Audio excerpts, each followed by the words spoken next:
BPSC 71वीं प्रारंभिक प्रतियोगिता परीक्षा 13 सितंबर को प्रस्तावित है। इसकी जानकारी सभी अभ्यर्थियों को पूर्व में ही दी जा चुकी है और हम सब अपेक्षा करते हैं कि उनकी तैयारी अंतिम रूप ले रहा होगा और अब नया रिवीजन करने का वक्त भी इनके पास नहीं बचा है। पहली बात ये मैं बता देता हूं कि तैयारी एक नियमित एक प्रक्रिया, एक प्रोसेस है। फॉर्म भरने के बाद अगर कोई तैयारी करने चले हैं तो उनके लिए समय बहुत कम होता है, इसीलिए कोई भी परीक्षा की तैयारी करते हैं तो इसका फॉर्म भरने का डेट का प्रतीक्षा बिल्कुल नहीं करना चाहिए। आप लगातार लगे रहिए। एक दूसरी बात है कि पिछले बार जो एक्सपीरियंस हम लोग हुआ था 70वीं एग्जाम को लेकर, क्वेश्चन का मोड, उसका स्टैंडर्ड को लेकर, तो ये बड़ा क्लियर है कि हर शख्स परीक्षा से ही गुजरता है, चाहे किसी यूपीएससी का दीजिए, बीपीएससी का दीजिए। तैयारी आपको फुल प्रूफ होना चाहिए। शॉर्ट लिस्ट मत करिए, शॉर्टकट मत करिए, हमेशा टेक्स्ट बुक पढ़िए और ज्यादा से ज्यादा नॉलेज गैदर करिए। जितना पढ़ाई का रेंज बड़ा होगा सभी सवाल आपके रेंज के अंदर आएंगे।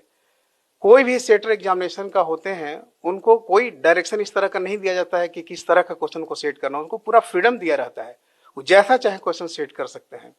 और एक चीज मैं और क्लियर कर देता हूं कि आयोग में जो भी प्रश्न पत्र पूछे जाते हैं परीक्षाओं में, उसकी जानकारी आयोग के किसी भी सदस्य को, इवन चेयरमैन, सेक्रेटरी, कंट्रोलर, किसी को कुछ पता नहीं चलता है।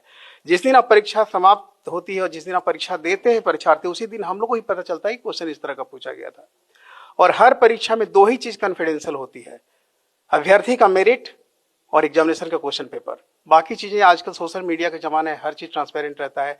परीक्षा की क्या व्यवस्था की गई है, परीक्षा की प्रणाली क्या रहेगी, परीक्षा कैसे आयोग ले रहा है, कहाँ सेंटर होगा, किस स्कूल में सेंटर जाएगा, कौन सा लड़का कहाँ जाएगा, ये सब पूरी जानकारी आपको पूर्व में ही सब दी जाती रही है। तो इसीलिए मैं इतना ही कहना चाहता हूं कि अगर आप लोगों ने तैयारी ठीक से किया होगा तो निश्चित सफलता मिलेगी, मेरी शुभकामना भी है। और मैं बार बार कहता रहता हूं कि पढ़ाई का रेंज हमेशा बड़ा रखिए।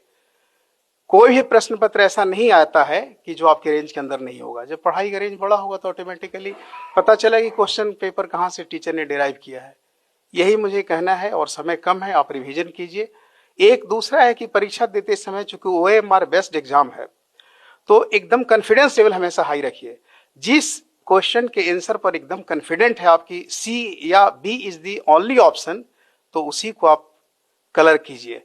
जरा सा कंफ्यूजन की स्थिति में दूसरे तीसरे ऑप्शन को टच भी कर देंगे तो इतना सेंसिटिव होता है मार्किंग पैटर्न करने वाली सिस्टम कि मल्टीपल चॉइस रीड कर लेगा और वो आपको करेक्ट आंसर भी 0 हो जाएगा। तो इसका ध्यान रखें कि कंफ्यूजन मत रहिए। क्वेश्चन पेपर मिले तो पैनिक मत होइए, पूरे सवाल को ठीक से पढ़िए और उसको समझ के ही जवाब दीजिए। जब आपका कॉन्फिडेंस रहे कि सी या डी ही सही आंसर है, कॉन्फिडेंस लेवल इतना हाई होना चाहिए कि आप तय कर सकते हैं कि इस सवाल का यही जवाब होगा। तो मैं शुभकामना ही देता हूं आज छात्रों को इस अवसर पर कि अब 13 तारीख आने में देर है नहीं, लगातार आपने पढ़ाई की होगी, तो मेरी शुभकामना है। और आयोग के तरफ से आप सबके उज्जवल भविष्य की कामना करता हूं। और लगातार पढ़ते रहिए, टेक्स्ट बुक हमेशा पढ़िए। और ऐसे भी कहा गया है कि सफलता की गारंटी स्टूडेंट खुद लेता है। अफवाहों पर बिल्कुल ध्यान मत दीजिए, क्वेश्चन के लेवल पर बिल्कुल ध्यान मत दीजिए। आपकी तैयारी अगर फुल प्रूफ है तो सफलता आपको निश्चित आप तक पहुंचेगी। और ऐसे भी कहा जाता है कि सिर्फ सफलता की कहानी लिखी जाती है, प्रयास की कोई कहानी नहीं होती। तो अगर आप मेरिटोरियस हैं तो आपका रिजल्ट निश्चित होगा। बहुत बहुत धन्यवाद, आप सबका बहुत आभार।